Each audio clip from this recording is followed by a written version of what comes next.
Isak tangis keluarga menyambut datangnya jenazah Aulia Belinda Kurapak di rumah orang tuanya di Jalan Manuruki 6, Kota Makassar, Sulawesi Selatan pada 25 Januari 2025 kemarin.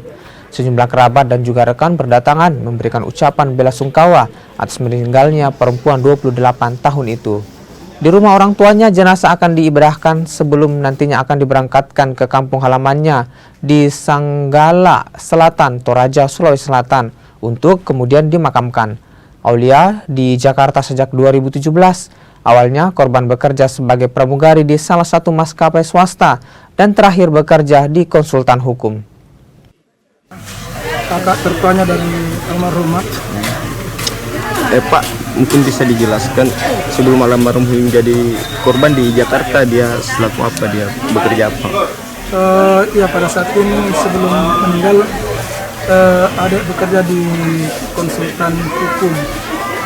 Jadi yang seperti yang ada di media ya, kami terakhir ketemu sama adik tanggal 3 Januari kemarin pas acara lamaran saya.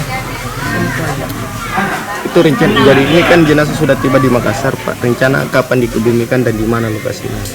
Oke, rencana sebentar malam jenazah adik kami mau bawa ke Tanah Toraja, di mana nanti akan dimakamkan di sana bersamaan di tempatnya bapak di Pungko Sarapung namanya Sanggala.